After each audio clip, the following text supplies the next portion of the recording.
Hello, everyone, and welcome to this stakeholder overview webinar on New York's 6 gigawatt storage roadmap filed in December 2022, jointly by NYSERDA and the New York Department of Public Service, or DPS.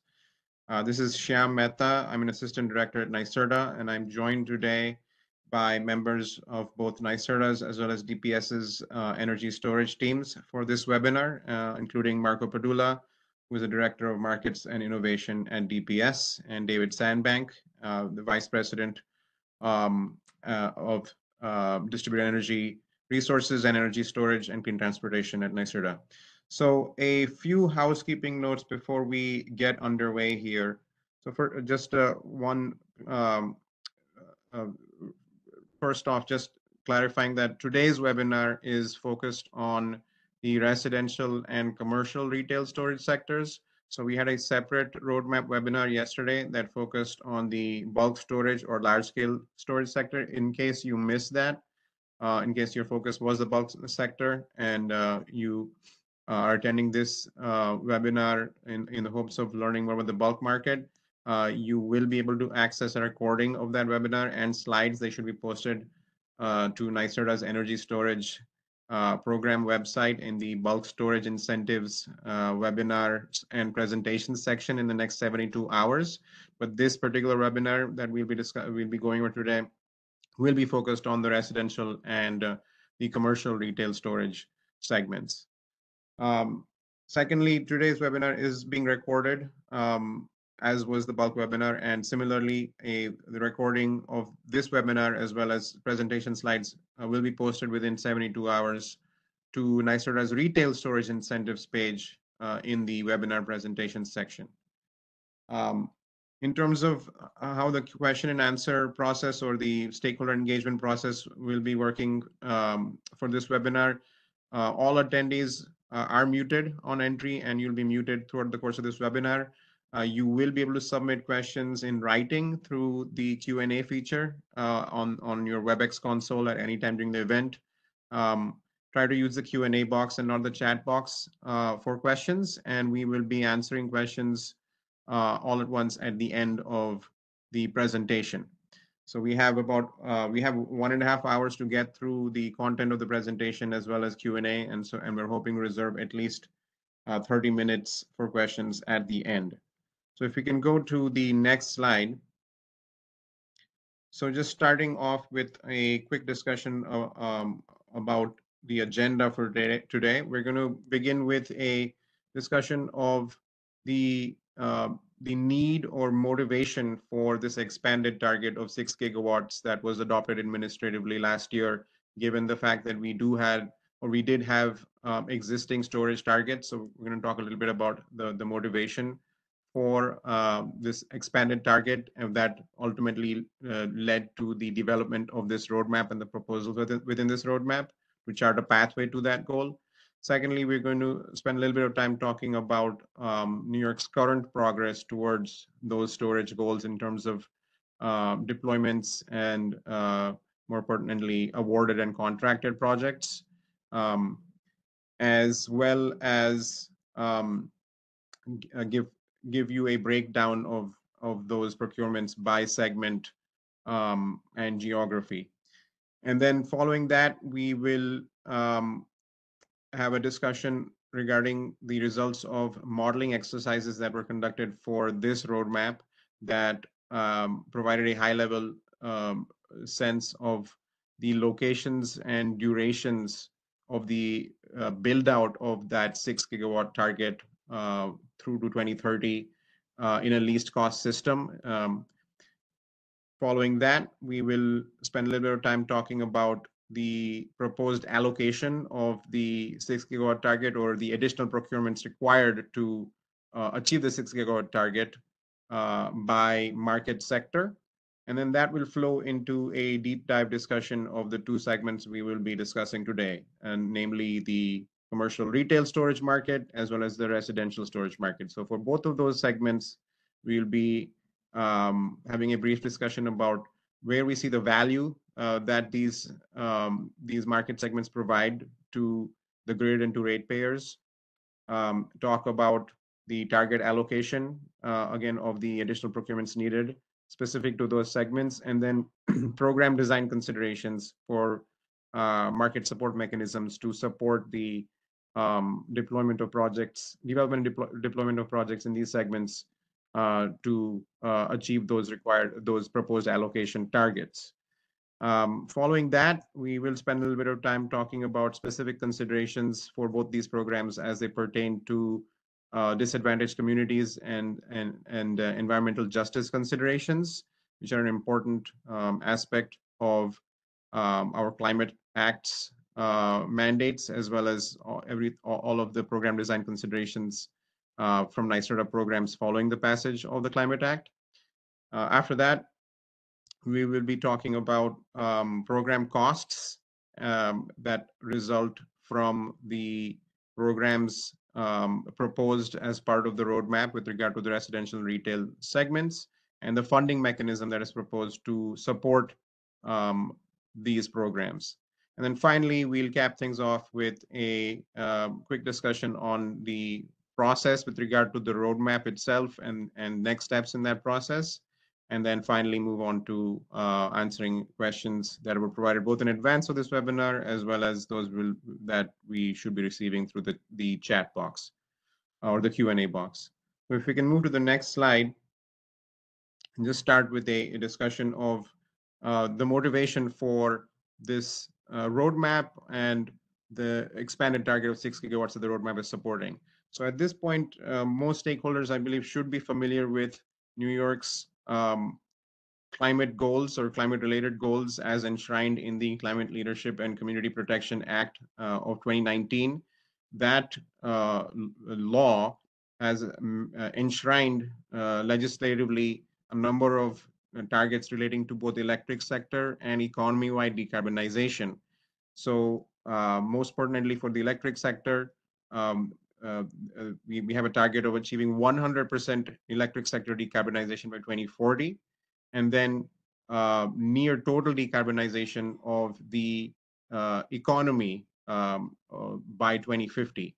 So that necessitates significant, if not complete, electrification of both the transportation sector as well as the building sector. So when you take these two goals in combination, or these two needs in combination, one is total decarbonization of the electric sector, as well as the electrification of transportation and buildings to achieve economy-wide decarbonization, that those two needs necessitate significant and rapid growth in renewable energy over the next decade. And when we talk about renewable energy in the context of New York, we really mean land-based solar, both distributed and large scale, land-based wind, as well as offshore wind, which are all intermittent variable generation resources. And therefore, that then creates a significant need for deployment of high volume of energy storage to support the integration and operations of these intermittent renewable energy technologies.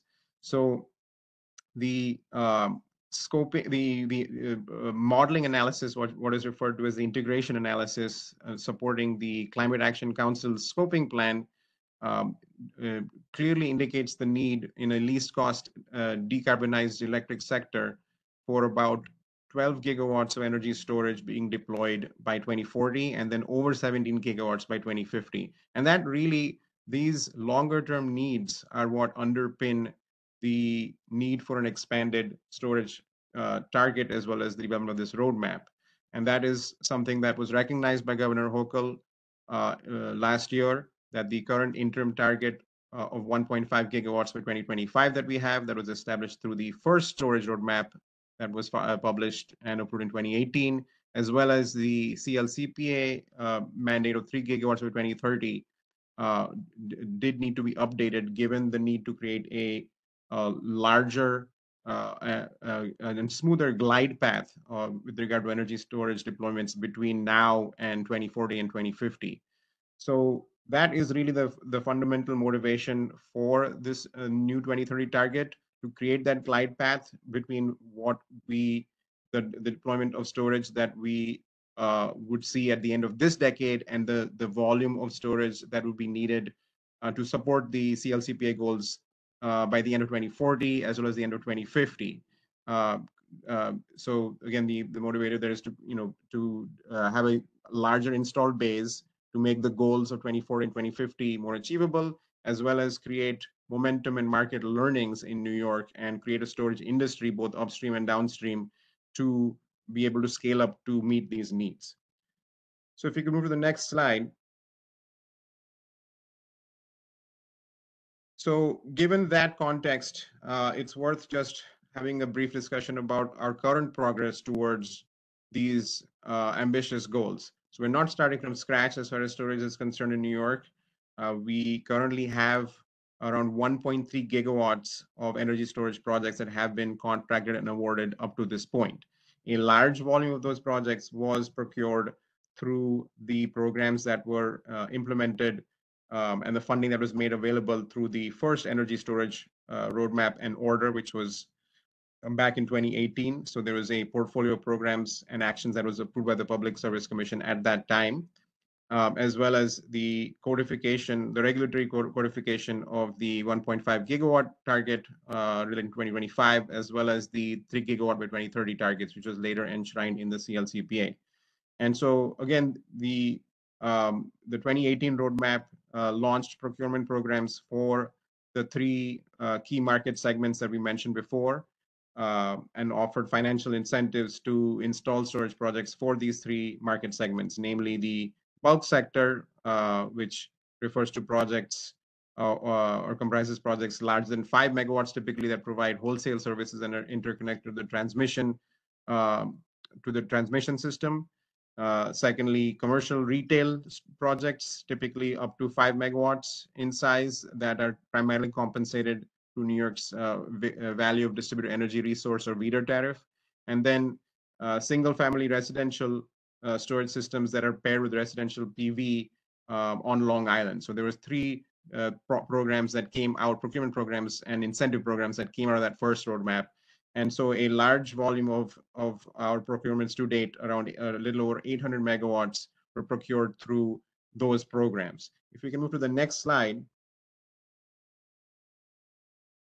This gives you a slightly more granular breakdown of that 1.3 gigawatts of procurement. So as I mentioned, little over 800 megawatts, 811 megawatts were procured through these bridge incentive programs that were established by the first roadmap. And of that 811, or a little less than 500 megawatts was procured in the bulk sector, 320 in the commercial retail sector, and that breaks down relatively evenly between upstate and downstate projects, and then 11 megawatts of projects procured through the Long Island solar PV plus energy storage residential program.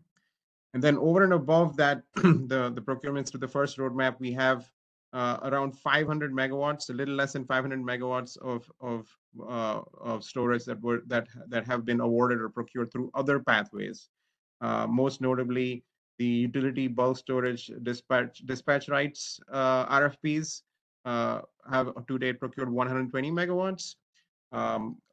There's about 240 megawatts of projects, storage projects that are procured that through the large-scale renewables solicitations and procurements through the Renewable Energy Standard. Those projects are paired or co-located with land-based solar or wind or offshore wind.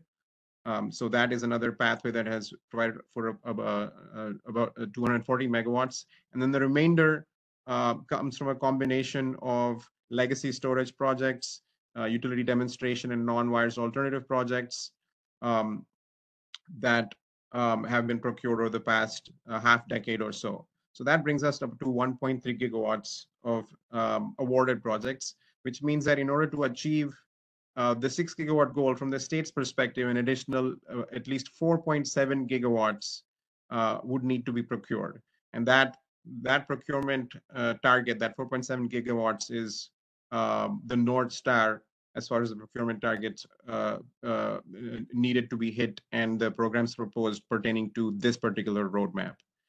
So for the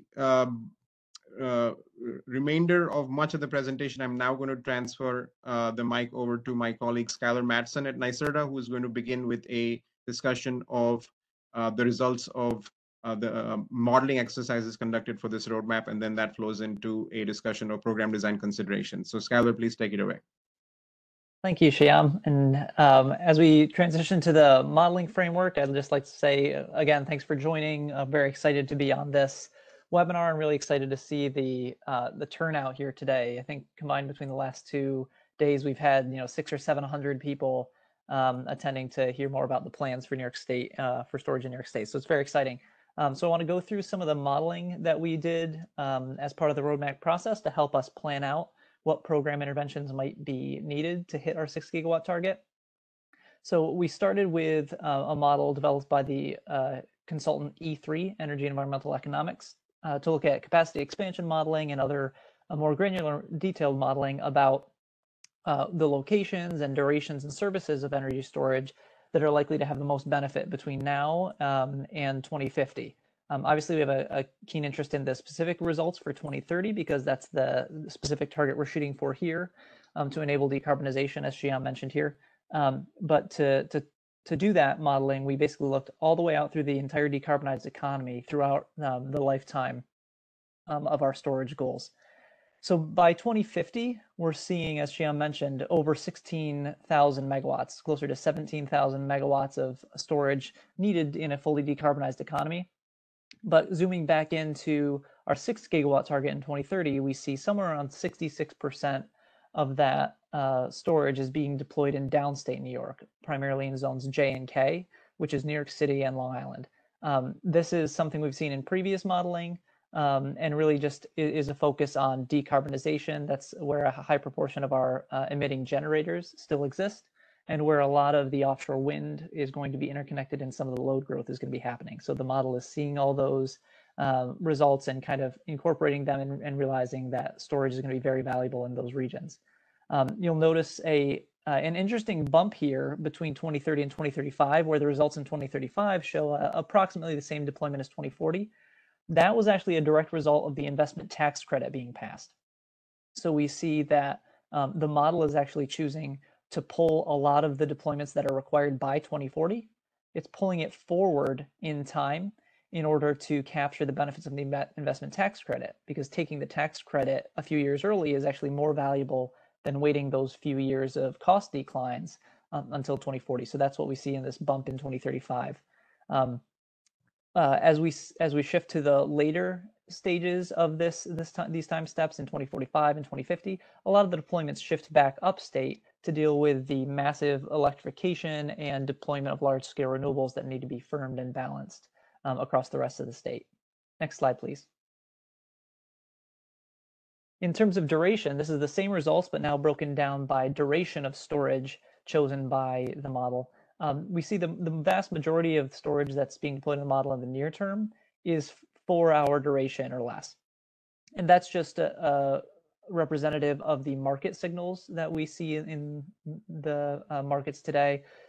In the value of DER tariff, we primarily see 3, 4, or 5 hours of value in most of those markets. And then in the NISO markets, the declining value in terms of energy arbitrage opportunity and capacity value really peaks around 3 or 4 hours as well. So in the near term, the model's seeing those dynamics and choosing primarily 4-hour duration storage.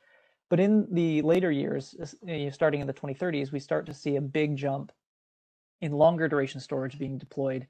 And that's primarily for peaker replacement. It's for replacing existing generation sources and reliability in the near term to make sure that we are ready to switch to a fully decarbonized electricity system by 2040. And as I mentioned before, the resources that the model sees as required at that stage in 2040 are being pulled forward in terms of an investment timeframe to capture the investment tax credit. Next slide, please.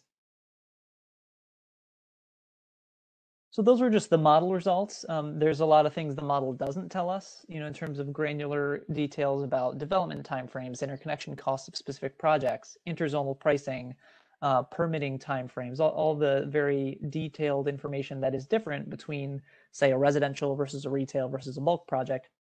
And so it was our job as the staff team with NYSERDA and DPS to kind of break down the results we saw from the model and try to figure out how to get close to that in reality through programs and policies. And what you see on this slide is what we've come up with in terms of sector breakdown for capacity to hit that 4,700 megawatts of new projects that are required to hit our 6 gigawatt goal. The way we broke this down is really reflective of the timing of projects and the total megawatt opportunity that we see in the various sectors. So just since this is a retail webinar, I'm going to start with retail quick. We've seen over 1,000 megawatts of energy storage projects enter the retail queue. We've procured over 300 megawatts of projects already. These projects have shorter development timeframes than bulk projects, typically somewhere around 3 years, instead of the bulk projects, which may be in excess of 5 years. And so when we're looking at trying to hit a target that requires commissioning and actual construction of all of these projects within the next 6.5 years, that's a really aggressive target. And we wanted to see how far we could go with retail projects in that time frame to make sure that we could take the pressure off of bulk projects that may have a harder time being developed within that time frame. So when we looked at retail, we saw the opportunity, we looked at hosting capacity, we looked at queue numbers, and felt that somewhere around 1,500 megawatts of retail projects being contracted and employed in the next 6 or 7 years was pretty much as far as we could push retail. We feel really good about the values that retail projects provide. And so we wanted to push that as far as we could. And we really feel that number is somewhere around 1,500 megawatts. Switching to residential, that's roughly the same thing. When we look at the turnover and the deployment of projects that we've seen through our programs that have been developed in Long Island, we didn't really feel comfortable going farther beyond 200 megawatts in capacity. That represents something like 30 or 40 megawatts of residential projects per year. And when you think of the projects being on average under 10 kilowatts, you're talking about tens of thousands of projects that have to be deployed. And we looked at the burn rate on the funding and the deployments and the construction of those projects. We didn't feel like we could really push that farther than 200 megawatts. So when you have 1,500 plus 200, that's 1,700 megawatts, and that leaves 3,000 megawatts that needs to be procured. And that goes to bulk. They're the only remaining sector we haven't touched on yet. So for bulk projects, like I said, there's a huge interconnection queue. We have over 20,000 megawatts of bulk projects proposed, but they have a very long time frame from interconnection request to deployment. And so we wanted to make sure we were kind of hedging against that deployment risk and the timing risk with bulk, and not necessarily going too far with that. And so really limiting the initial plan to a soft target of somewhere around 3,000 megawatts. These numbers are not written in stone. If there's a few extra megawatts that need to shift around here, we plan on doing a very similar thing to what we did in the first roadmap, which is trying to make sure that over time we're always deploying the best and most cost-effective projects, regardless of what vertical they might be in. We might see a huge boost in hosting capacity and huge values on retail side, and want to push some more into retail, or we might see an extremely cost-effective tranche of bulk storage projects and want to get a few more in those RFPs. We just want to make sure we're being flexible enough to contract with the best projects. But this is kind of the plan moving forward. Next slide.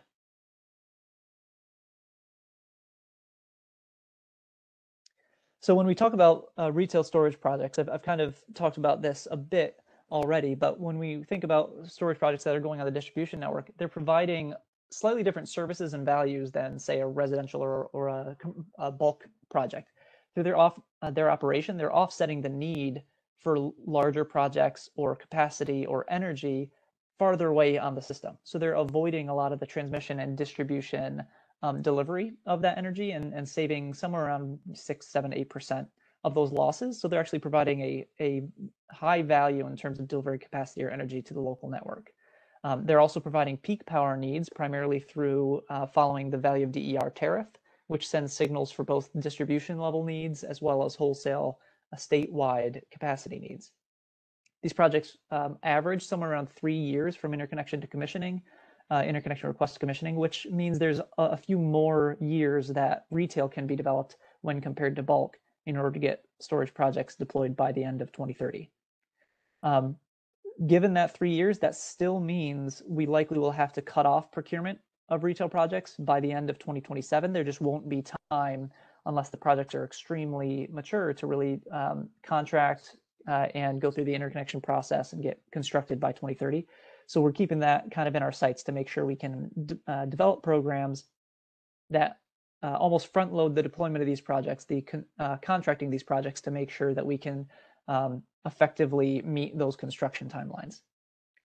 And then given the deployment of these, we really think we can push this to 1.5 gigawatts, even though that's more megawatts than are currently existing in the queues today. We see a dramatic increase in those megawatts has happened in the near term and is likely to continue. So we feel very comfortable with our ability to grow that pipeline and then be able to contract with a significant quantity of those. Next slide, please. Moving to the actual design of the program, the summary up front is that it's going to look very similar to the programs we have run in the past. The original roadmap implemented region-specific declining block incentives that were upfront payments paid out at commissioning to projects under 5 megawatts. The 5 megawatt cap is there because that's the limit of the standard interconnection process. Projects over 5 megawatts follow a different process and are not eligible for VDER compensation. And so we have a program cap of 5 megawatts. That program was successful, procured over 300 megawatts of projects, huge increase in interconnection queue pipelines, and a significant number of those projects have been constructed in the last few years. The fixed rate incentives that are upfront paid at the time provide less hedging ability long term and might cause some concerns in terms of long-term revenue certainty. But since the program's launched, we've seen some significant changes in terms of demand charges through the allocated cost of service proceeding, as well as the implementation of the investment tax credit through the Inflation Reduction Act. And the stability of the VDER tariff paired with those couple of changes give us enough certainty to propose doing these fixed rate upfront incentives again with a couple of tweaks. We recommend that we are doing 1,500 megawatts of these things. But what we heard loud and clear from developers in the past, and we can switch to the next slide quickly, is that one of the key design features of any of these declining block programs is certainty in terms of megawatts, incentive rates for enough of a time where there's not a rush to procure contracts with NYSERDA. We want people to be able to take their time, develop good projects, and come to the programs when they're ready, and they're certain that the block rate is fit for them. So one of the key things we want to make sure we're doing here is giving a long enough runway, especially in this first block. We've gone almost 2 years without funding, and so we want to make sure that the first block is big enough to give long-term certainty to the projects that have been under development, as well as provide a runway to continue the deployment of the pipeline over time. We may also project out future incentive rates and block sizes, although as with other programs, we would reserve the right to change those up or down or increase the magnitude of those blocks given our learnings from the earlier blocks. But we really are keying in here on project certainty. We've heard that loud and clear. Project maturity requirements during the, given the likely competitiveness of these programs, we're going to keep those project maturity requirements relatively high to prevent attrition. Even though the retail projects do move quicker than bulk, 3 years is still a long time for projects to potentially hold on to money and then drop out. And that puts risk on our targets and risk on us being able to deliver the targets and the values to ratepayers. So we want to make sure we're contracting with high value, high maturity projects so that they can actually turn over and make sure that we get those things constructed. Implementation, we're going to evaluate the funding requirements, system benefits of different type of projects in different regions, and size our funding rates and block sizes accordingly. That may mean that you'll see different funding rates for different regions like we did in our previous program. And just so everybody's clear, when we refer to regional breakdown, our past programs have used rest of state for most of upstate New York, Westchester blocks, New York City blocks, and Long Island blocks. We're going to review that and see if those 4 regions are still, if they still are valid in terms of how the market is shaping up, how the VDER tariff is shaping up, and development timelines and costs are shaping up. If they are still unique enough, we will likely maintain those regional breakdowns and then develop block sizes and funding accordingly. And then finally here, to make sure that these projects create well-paying jobs and we're consistent with a lot of the values of our previous programs, we want to make sure that we are meeting prevailing wage requirements for any projects over 1 megawatt. Next slide, please. So now that we've talked about the retail projects, which are those larger, often front of the meter projects operating the feeder tariff, we want to talk about the second component of this program design, where we're deciding to push a statewide residential storage program. We really want to talk about the value of residential storage in terms of deployment and value to the programs. So when we talk about residential storage, we're really talking about batteries being put in people's basements or in backyards or in garages that are primarily operated either for resiliency or renewable integration. But we really want to make sure through our programs that we're providing system value through those projects. And that likely means aggregations of these should be deployed into demand response programs, or the individual projects should be used in some way to provide relief or benefit back to the grid, either under a time of use rate or some other value. The short timelines of project development, often in months instead of years, really bring the horizon for deployment of these projects all the way out to 2030. I think we would feel comfortable having funding for these projects all the way out to the end of this timeline because these projects are very quick on turnaround. With that in mind, the size of these installations, given less than 10 kilowatts per project on average, that means we're going to need to build up an industry that can develop tens of thousands of these projects over the next 7 years. So that's going to be a huge deal here is education, outreach, making sure that folks are ready to deliver megawatt quantity residential storage across the state. And that might mean working with the utilities, talking about virtual power plant opportunities, and working with other communities to make sure that we're accelerating deployment of these resources. Next slide, please. In terms of program design, we recommend launching a statewide program, funding for 200 megawatts that can be available all the way out to 2030. And once again, emphasizing the maximization of local benefits, as well as benefits to disadvantaged and environmental justice communities, which I'll touch on in a second.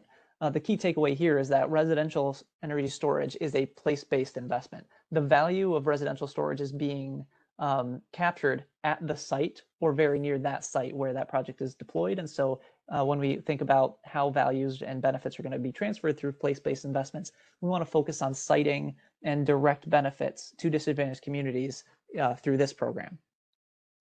To simplify these purchase decisions, we really want to continue from what we learned in the Long Island program and keep providing the incentive directly to the project installer upfront so that customers can see a direct reduction of the cost of the project to them, and they don't have to finance the full cost and then get a tax credit later or a benefit later. This is a direct upfront incentive that directly buys down the cost of the project. To create a stable market here, we really want to educate consumers to understand what they're getting in these projects. And that means we need to have an educational outreach program and have a long-term program design so that homeowners and installers know many years ahead of time how they're going to be paid for these projects and what the incentive rates will be. We want to avoid the situation where block sizes and incentive rates change significantly over time, and a developer or a homeowner who is 3 or 6 months into a development process all of a sudden has a different cost. We want to avoid things like that to make sure that we have long blocks of funding at stable rates so that homeowners can take advantage of it. These residential storage projects also have the opportunity to drive resiliency and renewable integration benefits at the home level. But we also want to look at the benefits they can provide on a system-wide basis. There's been some really interesting residential programs developed in other states, for example, in Vermont through Green Mountain Power, and California doing virtual power plants or some form of utility program benefits.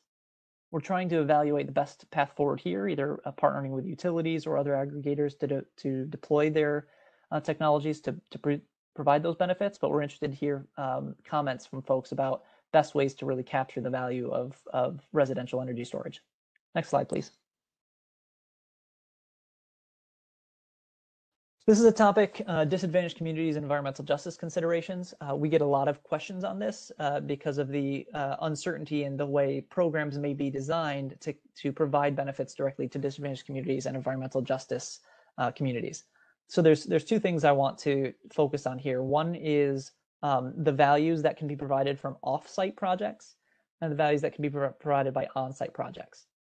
Offsite projects are typically the larger projects that are injecting directly into the distribution network or transmission system. They're providing wide-ranging, essentially non-local benefits. For example, if I put a large front-of-the-meter battery at my house, the substation that would be directly connected to through the power lines is in a different zip code. So even a relatively small community battery here would be providing multiple zip codes worth of value and operating on a zonal level in terms of pricing. And so these benefits from siting are not necessarily local benefits. We want to focus on the full suite of benefits being provided by these larger offsite batteries, often on a territory-wide basis, and make sure those benefits are being provided back to disadvantaged communities, but not necessarily through the physical siting of batteries within certain zip codes. So for these offsite batteries, we're mostly, or any energy storage, we're resource agnostic. We're trying to focus on the concept of the full suite of benefits being transferred at a significant rate, either at least 35% of the program funding, to be towards disadvantaged communities. When we switch to talking about on-site projects, I just touched on this briefly with residential. These projects are often behind the meter, and they're providing benefits directly to the host site and primarily within the very localized community. And so when we are accounting for disadvantaged communities benefits through these programs, still targeting at least 35% of the funding providing benefits to disadvantaged communities, that funding is likely going to be dispersed through local projects that are providing the benefits directly within the locality where they are sited. So there's two different ways we're thinking about it. Offsite is providing those non-local benefits, and so we want to be able to transfer those values, not necessarily through physical siting, back to the locations. Then on-site, we will be focusing on actual siting of projects in those locations. Additional details of these programs are going to be addressed in implementation plans. Everything I've said is our current understanding of what we want to do. We obviously can change those things, those concepts, if we're convinced by other comments or other discussions we have between now and implementation plan timing. So I really encourage folks, if they have ideas or strong feelings about the best ways to move forward here, to please provide comments on these topics. Next slide, please.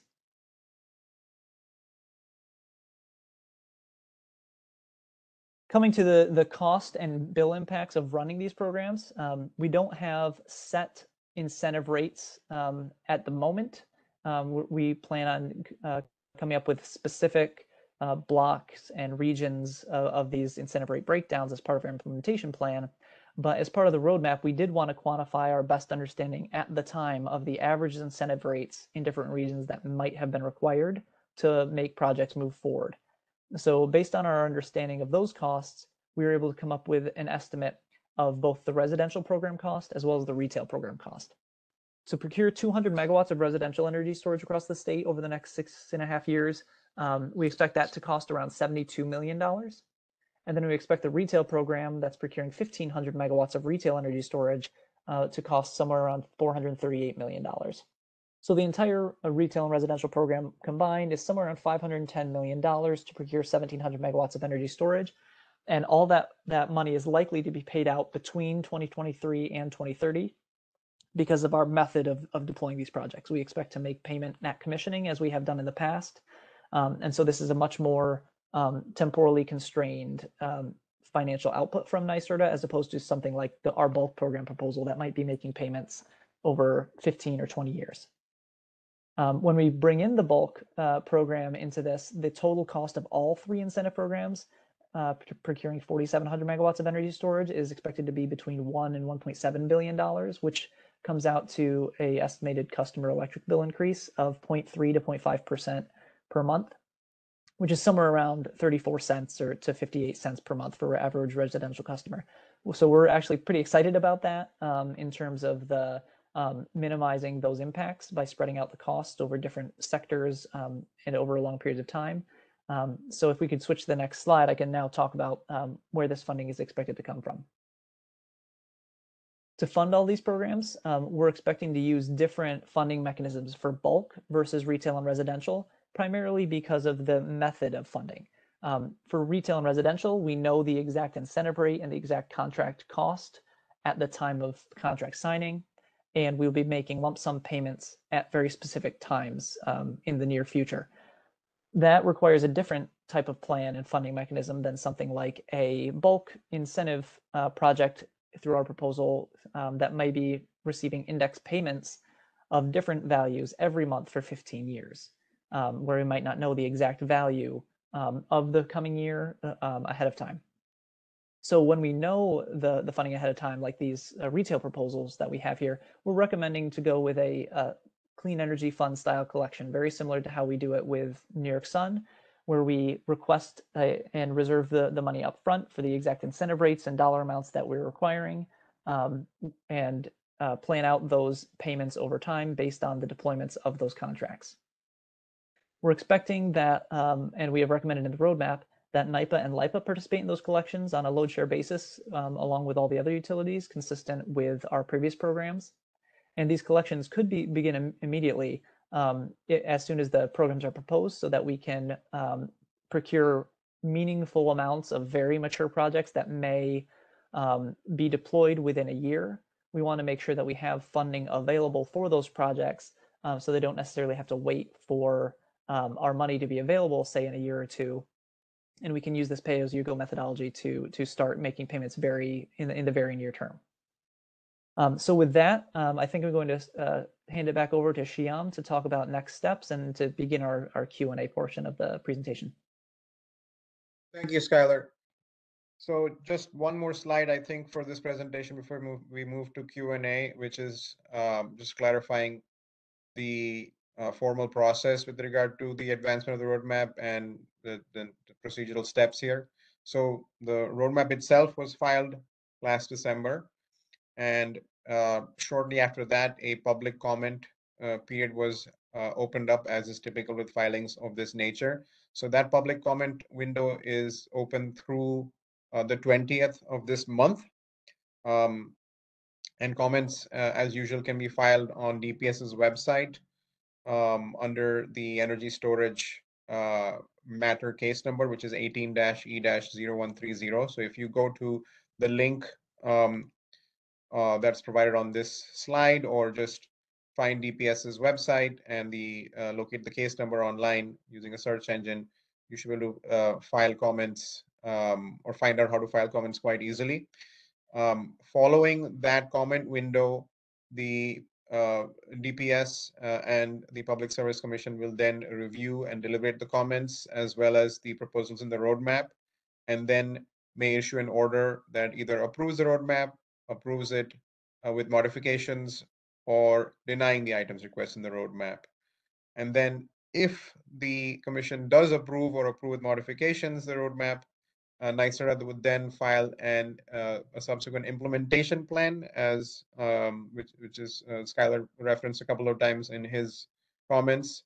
That implementation plan would need to specify additional program design details that were not covered in the roadmap. For example, the specific program design regarding disadvantaged community and peak reduction benefits is one example of something that would need in the implementation plan. And that may also then be subject to a similar public comment period to give stakeholders an opportunity to influence the final implementation plan, final program design, and then go through the commission approval process as well.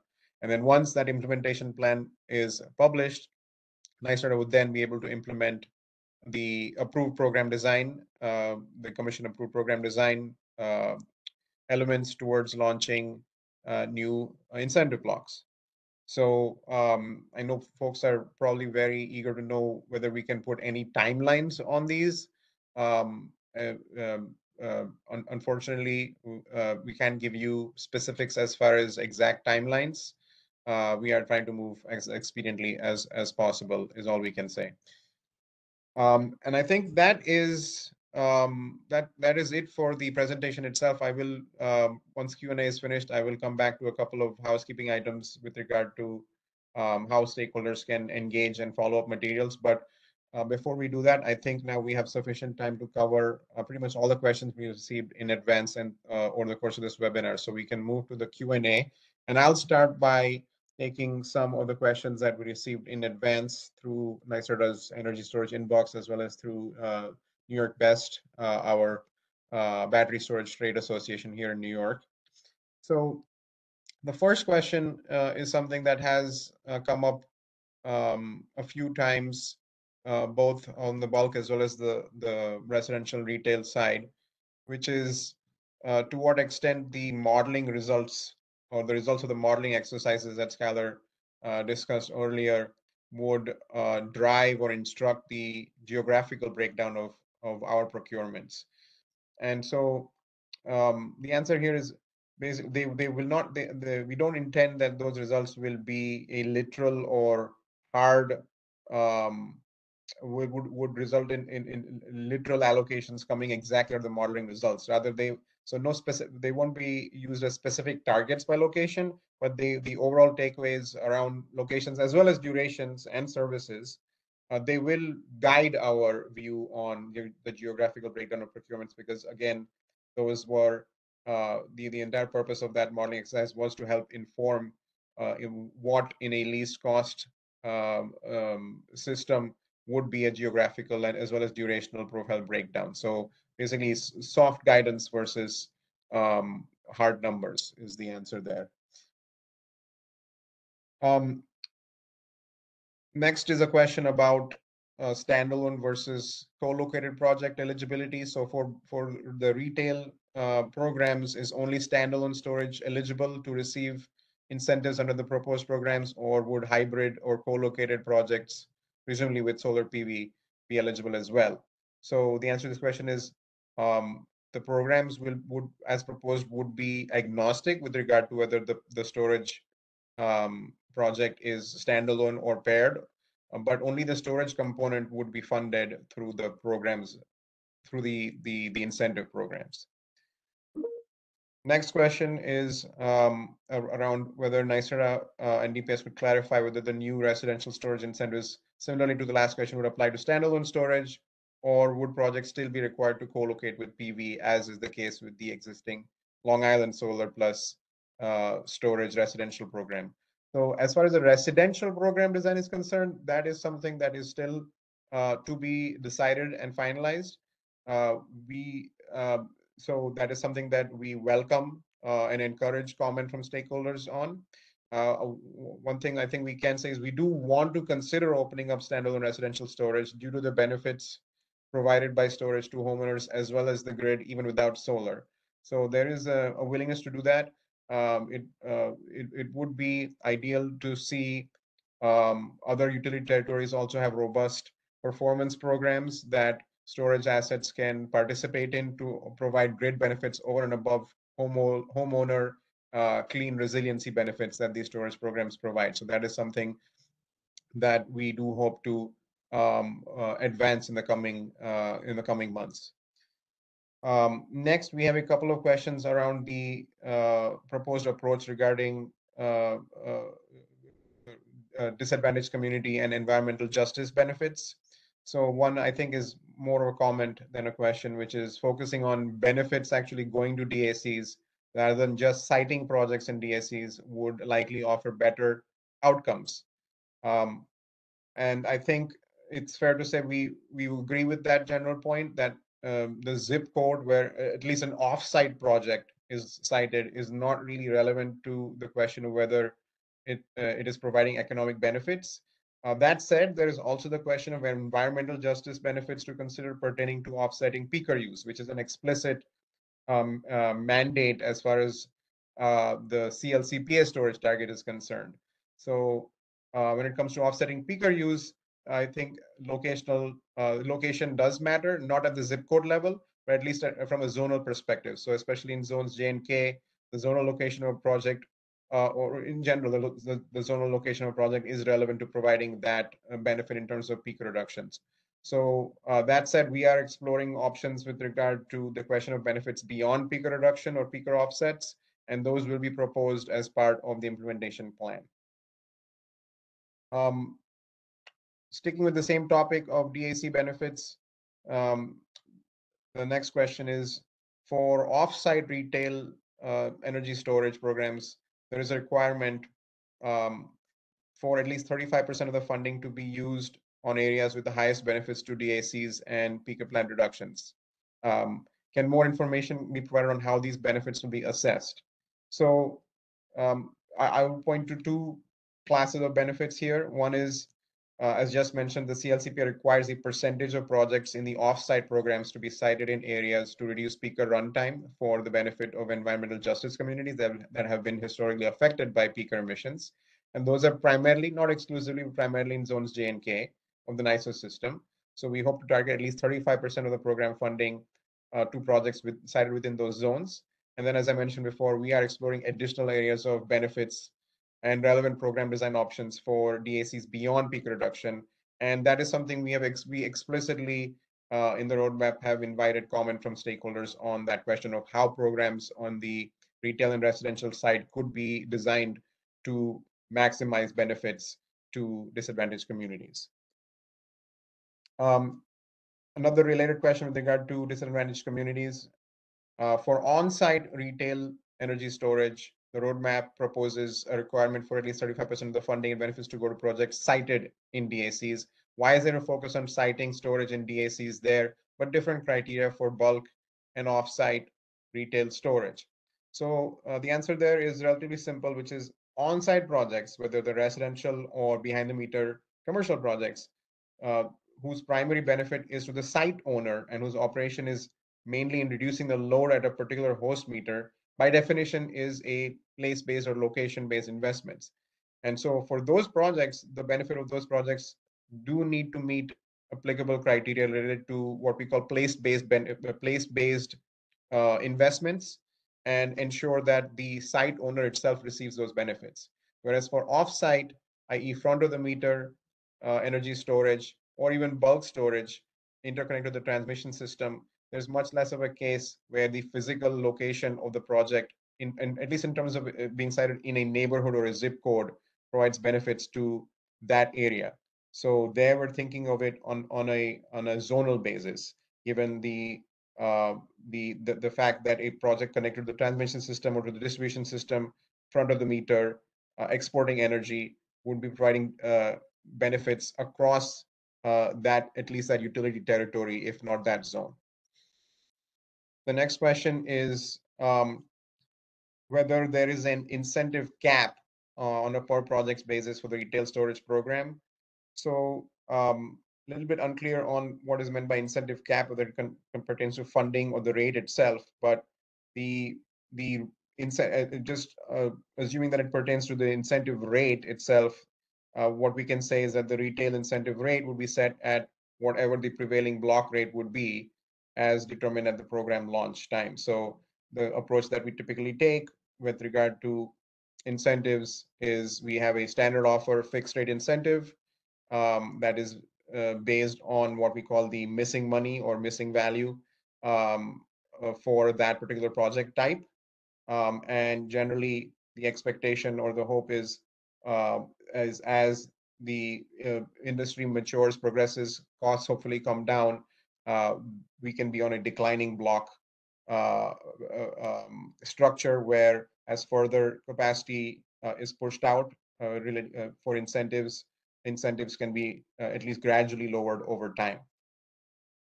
Pam, can I jump in there too with just one additional piece there? Sure.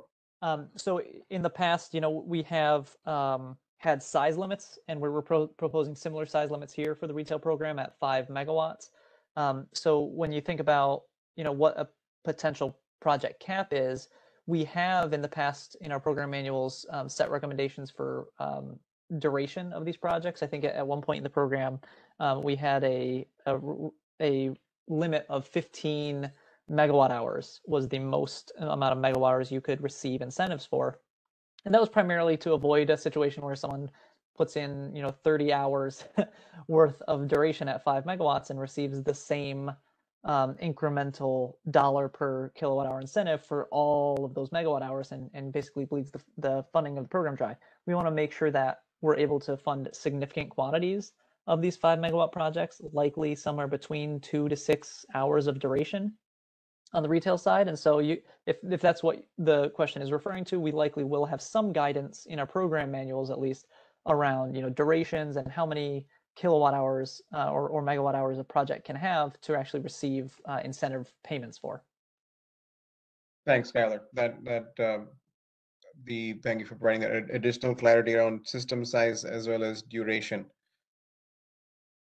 Okay, so actually, given that we're on that topic of duration that Skylar mentioned, there is a relevant question there as well, which is um, in the retail program as presented in the roadmap does have an underlying assumption of a 3-hour average duration for retail projects. And so the question is, will this be a requirement, a program requirement? And the answer is no. That was really a modeling assumption.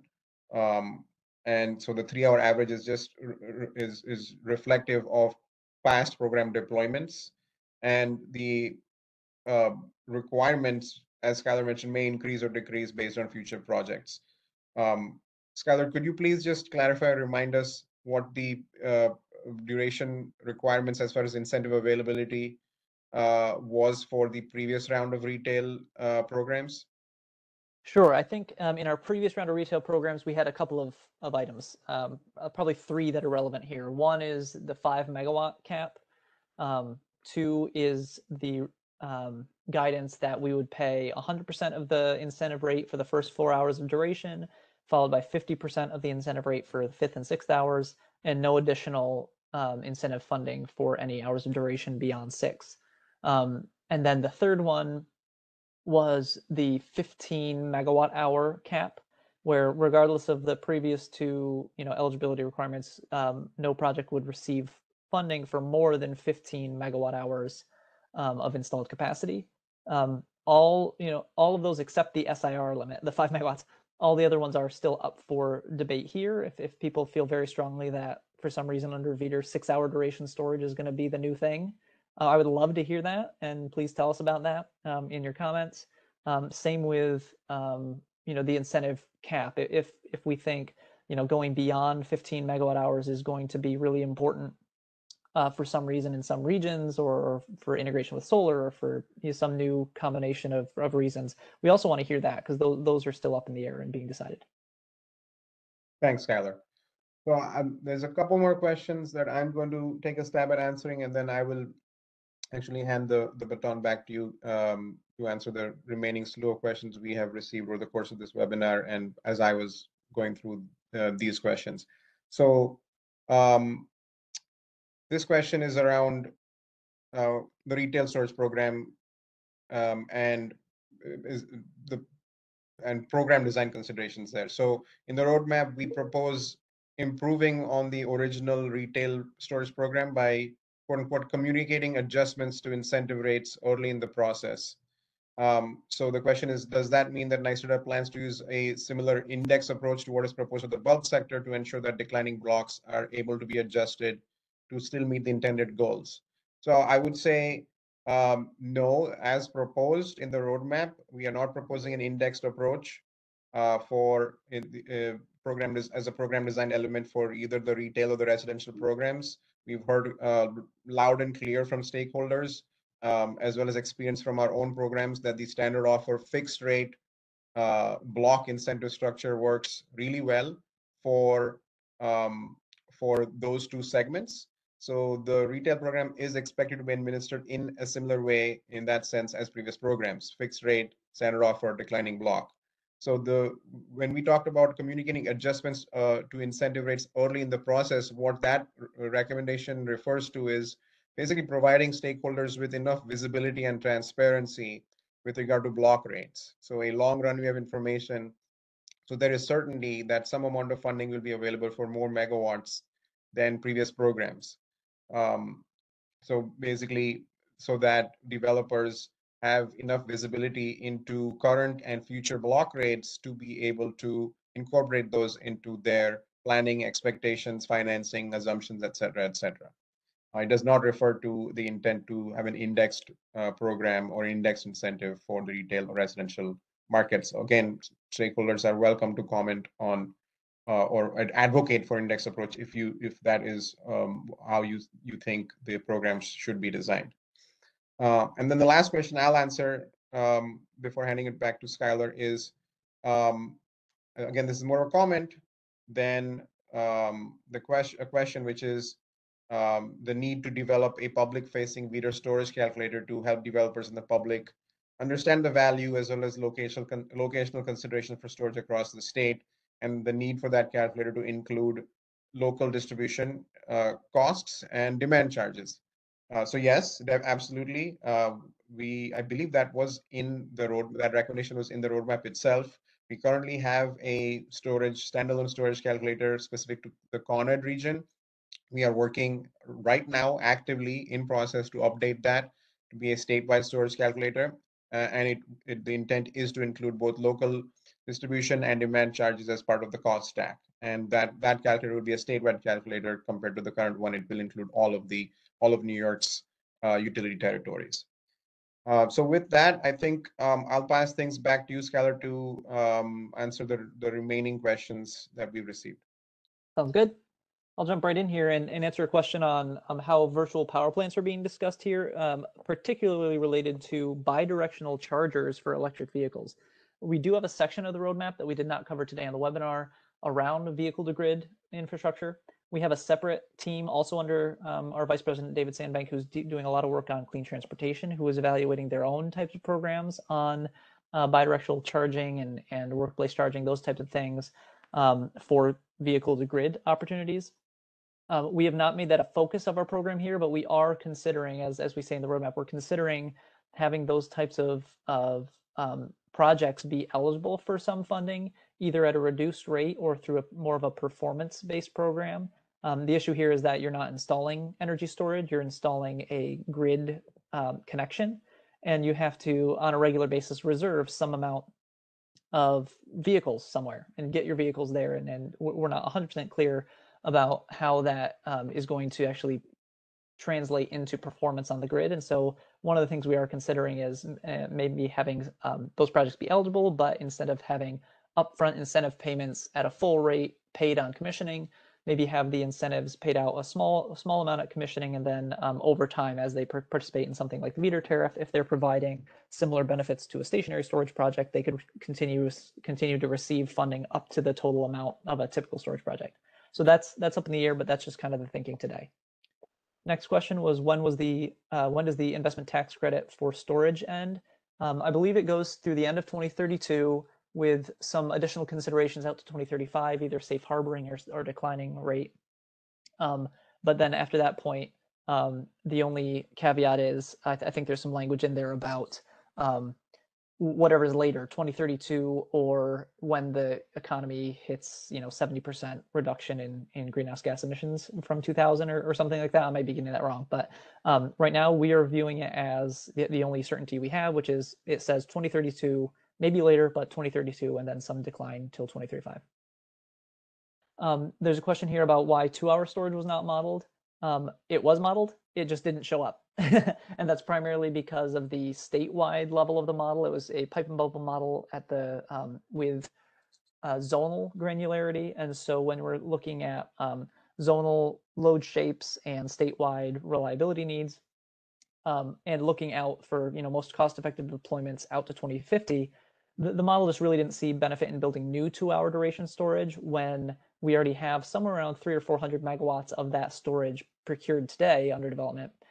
So it didn't choose to push any more beyond those 300 or 400 megawatts we already have. So that's kind of the description there, is that the 4+ hour duration storage was providing more value in the model, and so it did not choose to build any more 2-hour duration storage.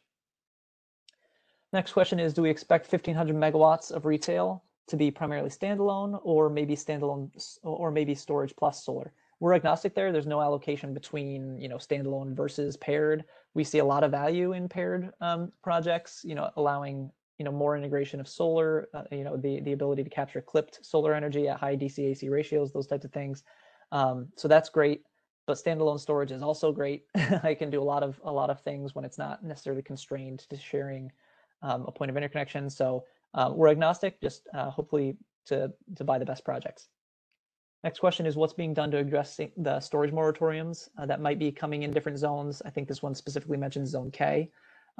We do live in a home rule state. The AHJs, the authorities having jurisdiction, they do have independence right now for siting and permitting. But we do a lot of outreach through our siting team, NYSERDA siting team, that helps educate local governments, provide model rules and laws and permitting guidance. and even I think in some cases funding to help do studies to try to educate them to make sure that they're making the best possible decisions for them on storage. But that's basically all we can say today, is that we're working very hard and very closely with a lot of these entities to make sure that storage is enabled. There's another question here about what do we do with like if a retail customer wants to install, who might be more than 5 megawatts, wants to install storage behind the meter that might be more than 5 megawatts, because it doesn't necessarily fit into the bulk program, but it's over the SIR limit of 5 megawatts. What happens there? We are planning on keeping the standard interconnection requirement limit as the cap for the retail program, and so there is probably the opportunity to go after 5 megawatts worth of funding for the project. Although in certain instances, if this project is a transmission interconnected, like large scale, maybe manufacturing entity that might be on a transmission tariff, it might fit better participating in the bulk index storage credit programs if those are approved. So it's really an edge case. It's really not something we're hearing about a lot. But there should be at least a couple options to get at least some of that project paid for through one of the programs. And we could also maybe discuss if this is something that's more likely. Please feel free to comment on the roadmap and tell us how much more likely this could be. And we might need to discuss removing that cap for certain types of projects. There's a question here about how the first storage roadmap in 2018 had a lot of sections on different policy mechanisms and regulations we could do beyond the market acceleration bridge incentives, such as rates and expanding VDER, incentives, NWAs, demand response programs. And is there going to be kind of a broad regulatory discussion in any upcoming orders or roadmap process here? We did discuss a lot of those changes as part of our annual storage reports that we've put out every year, as well as certain sections in this storage roadmap. But at the same time, we would love to hear from stakeholders if they feel like one or many of these regulatory priorities that we put forth and we've been working on over the last 5 years is falling behind or not going the direction you hope. Please feel free to comment on that. We're always adjusting our strategies on these processes, and I feel pretty comfortable with the information that's listed here around ACOS and VDER and NWAs and demand response programs, that we made a lot of headway if we look back for what's started since 2018, but please feel free to provide comments on anything else that needs to be done. There's a comment here that says we do have some robust standalone storage modeling available to the public for Con Edison territory, but maybe not for the rest of the state. As of yet, we did just mention that we are developing a model that we hope to release that's a standalone storage financial model for VDER for statewide, but it's not ready yet and won't be ready for a while. So is there some consideration of maybe rolling out incentives and Con Edison first and then rest of the state?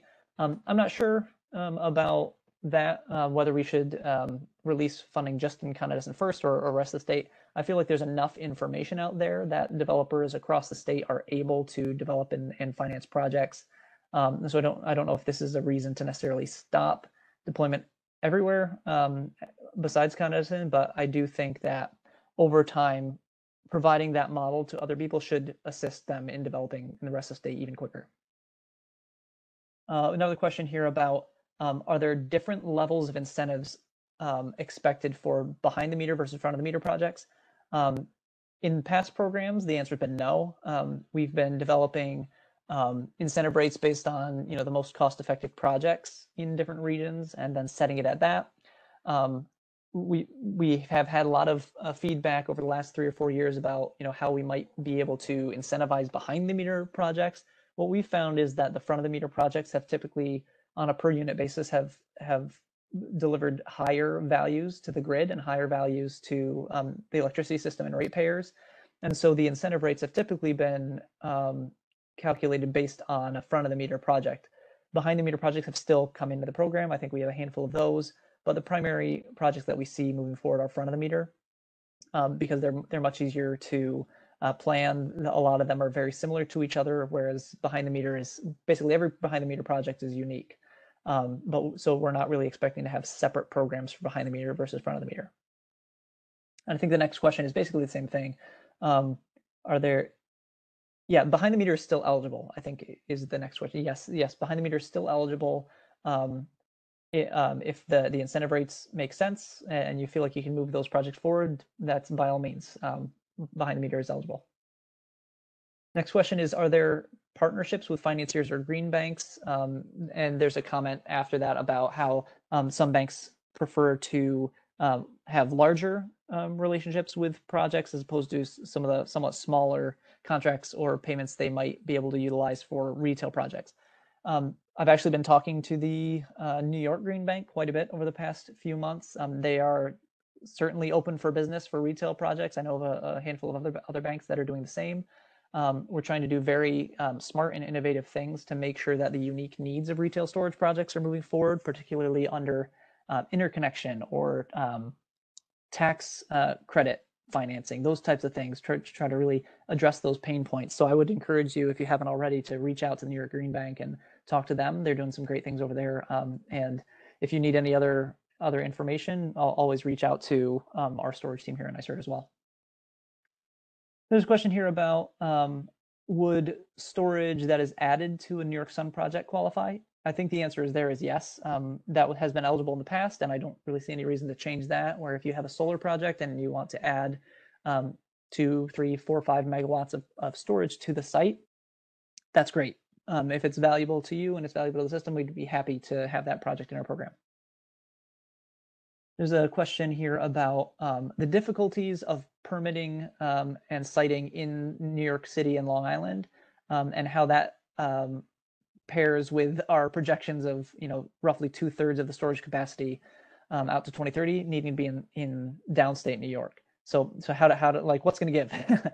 So I know we are working through our storage team, our DER team more broadly, as well as our NYSERDA siting team, to address a lot of these barriers, primarily around safety, fire risk, cost of land, permitting timelines. We're working every day with entities in and around New York City and Long Island to make sure that we can smooth the path for energy storage projects to be deployed in those areas, because they know it's a high priority, we know it's a high priority, but I think we all share the agreement that we want to get it right and safe the first time.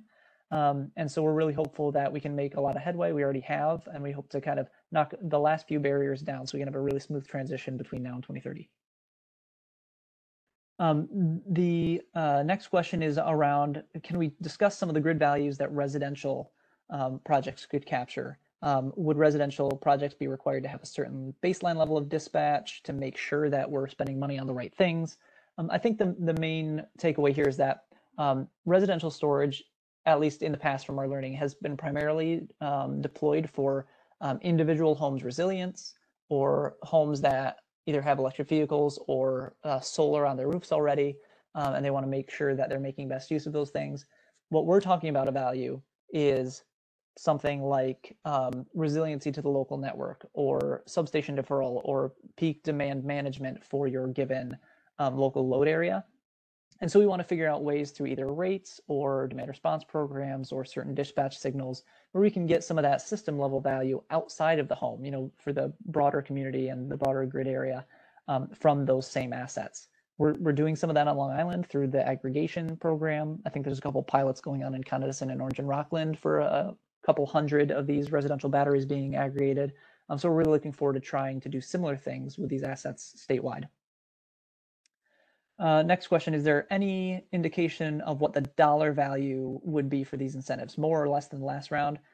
We haven't calculated those yet. In the appendix of the storage roadmap, you can see some average estimates for the various programs that we've put together. I think in the roadmap, there was an estimate somewhere around $150 or $125 per kilowatt hour for the retail program, which is roughly in line with past programs, but those dollar values are not set in stone. They will be part of a detailed modeling process that will be filed as part of an implementation plan.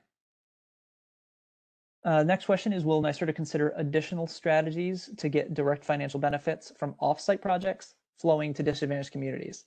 How could we potentially do a program for example, like expanded solar for all for storage?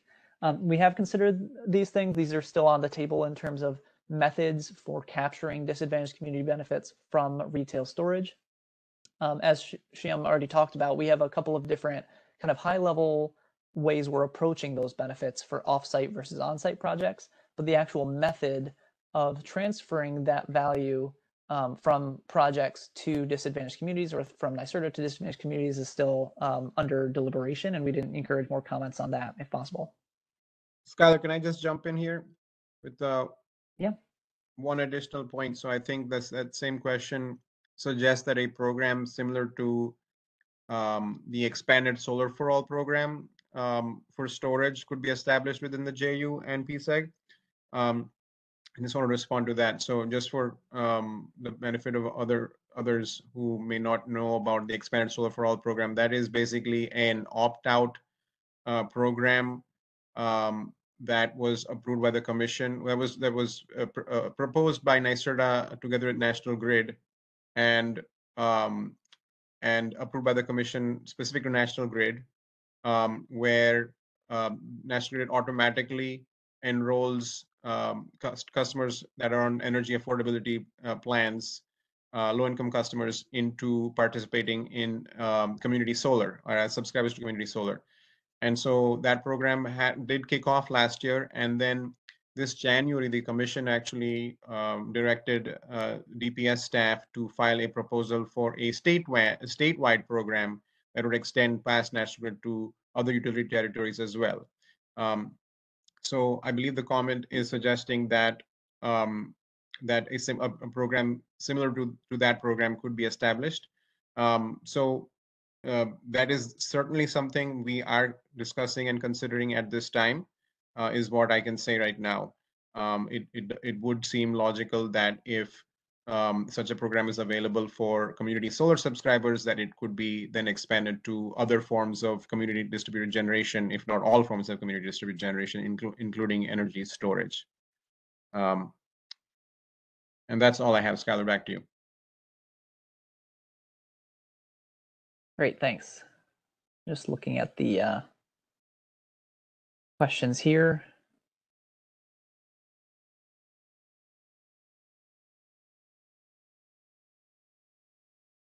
Trying to find one we haven't answered yet.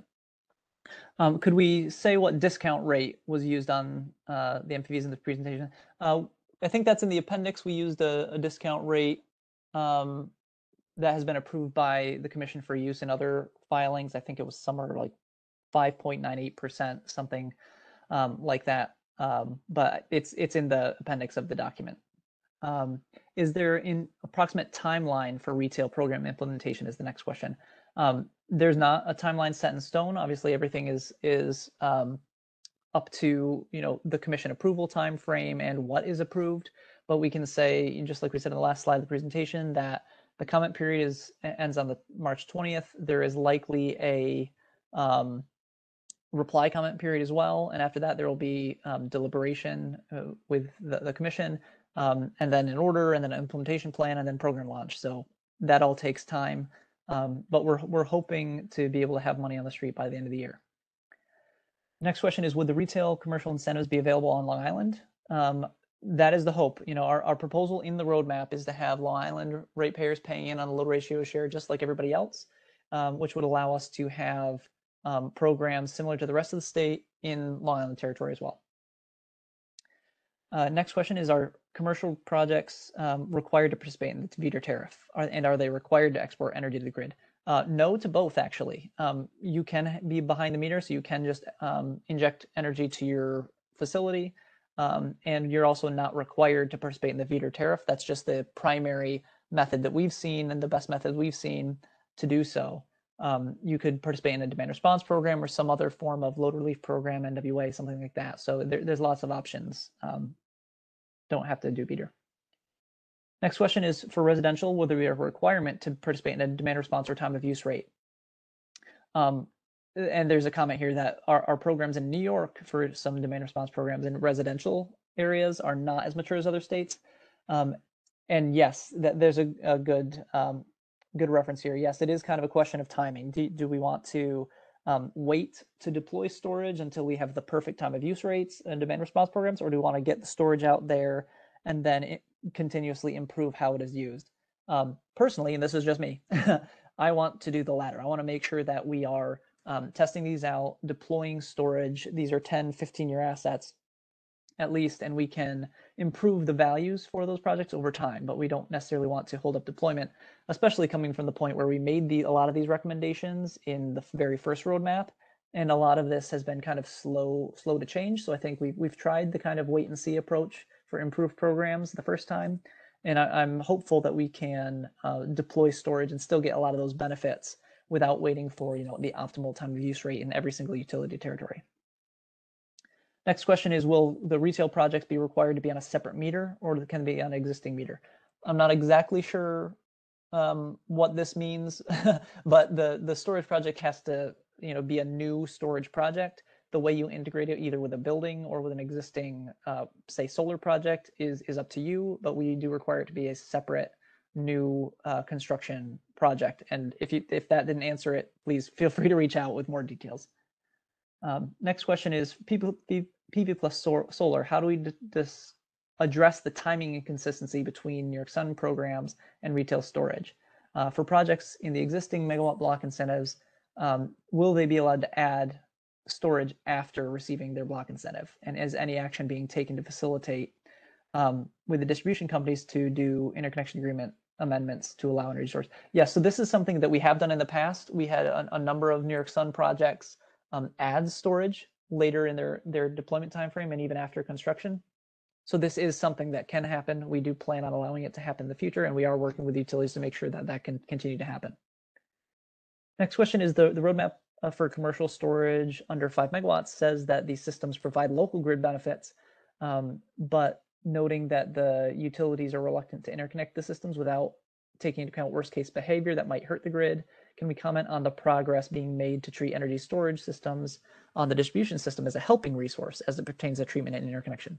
Yes, this is a perpetual problem for energy storage, both on the retail and bulk side, where the system operators are very concerned about uncontrolled usage of the asset, meaning you could technically discharge it whenever you want or charge it whenever you want, so they will estimate the impacts of you doing so in the interconnection agreement and make you pay for all of those upgrades. What we've done through the interconnection policy and interconnection technical working groups is try to develop a framework where, through what's called the attachment K process, you can file an attachment with your likely operation for your asset, so the utility can study the impacts of your actual operation, say under a VEDR model, and then be able to build some of that either into the interconnection agreement or into your interconnection upgrades, and software limit your asset or limit it some other way through the interconnection agreement to try to save like potentially hundreds of thousands to millions of dollars off your interconnection costs. Still lots of things going on there, still lots of work to be done in terms of the way storage is studied and the way utilities are writing interconnection agreements, but we're working hard on that, and please feel free to comment on any specific issues you're seeing and propose solutions. Next question is, has there been any consideration for resiliency adders or qualified cost inclusion supporting any additional costs related to something like microgrid integration? No, for a simple answer. We're not, we haven't considered, paying extra money for storage that might be supporting a microgrid, or extra money that might be for storage that might be integrated in a way that boosts resiliency. We do have other programs around NYSERDA that have a focus on resiliency and other types of grid stability, but through our deployment programs, we're primarily talking about broader system benefits and storage interconnected and operating through the markets, as opposed to waiting for resiliency events or supporting a microgrid. Still eligible, they would still be eligible, but there's not necessarily any adders here. Next question, and I think we only have 3 more. Are you considering the use of UL 9540A test results as a screening tool to determine safe installation practices for stationary storage?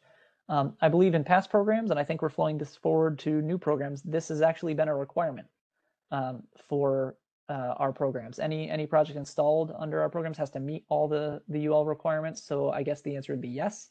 It's not necessarily a screening tool, it's just an actual requirement. You need to be tested, and the technology you're using needs to be approved under the appropriate UL tests, including 9540A. The next question is, the past maximum incentive limit being 15 megawatt hours and not changing implies that 5 megawatt 4-hour projects are not fully compensated. Is it reasonable now to expect the cap to be increased to 20 megawatt hours? That is up in the air. We have not decided on that limit. If you think 15 megawatt hours is not appropriate for larger projects, for example, a 5 megawatt, 20 megawatt hour project only being compensated for 15 megawatt hours is only getting paid for 75% of its assets. So it's essentially getting 75% of its incentive payment. So if you feel like we need to increase that to 20, please provide comments to that effect and a description of how and why to do that. But we are considering all types of things. I will say that the more megawatt hours per project we fund, the fewer megawatts we get. So we have both the model telling us to go longer duration and our money telling us to go slightly shorter duration. So we're trying to balance those, that broad optimization, and love to get comments on that as well. So I think we came to the end of our questions. Are there any further questions in the chat? Yes, Skylar, I think there's one additional question we got around the 2040 goal. It's asking about whether the 100% decarbonization of transportation and building includes pre-existing transport and building. So just to clarify, the 2040 CLCPA goal, as far as I know, that's an electric sector decarbonization goal. So that pertains only to the electric sector. For 2050, we have a target of achieving 85% economy-wide emissions GHG reductions from, I believe, 1990 levels. And that's where the need to decarbonize transportation and buildings really is driven by. I'm not sure the CLCPA has anything to say whether with regard to the specific sectors as far as that economy-wide decarbonization mandate is concerned, or I don't believe there are specific mandates with regard to the building or transportation sectors either, as far as I know, but I'm not 100% sure. But anyway, the 2040 goal is purely electric sector related. There's one other question that I think came in through the chat versus the Q&A, Skylar, which is, can you comment on how FERC 2222 would work with the VEDR value stack? And I think that's, so if you could answer that. And then one more question after that. This is a long-standing issue around dual participation that we've dealt with VEDR projects, in that the value of DER tariff being based on day-ahead energy, and often for storage, ICAP Alt3 being a single hour of the year for capacity value, and DRV hours being primarily through the summer months. That's a lot of hours and a lot of time during even a single day that the storage is not really doing everything it could be doing for the system.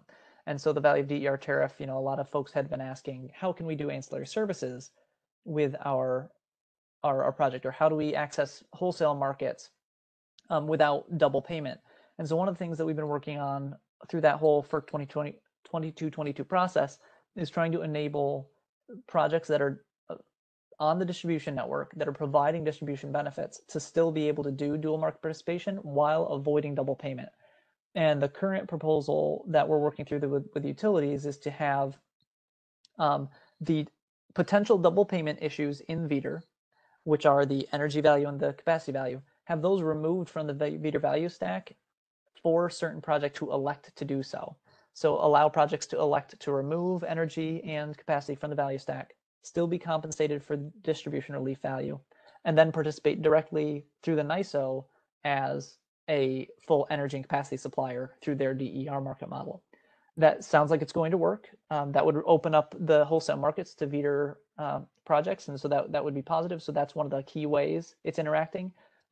The alternate methods of just doing VEDR and then trying to add ancillary services through the NYISO is likely not going to work, primarily due to the fact that the NYISO co-optimizes energy and ancillary services.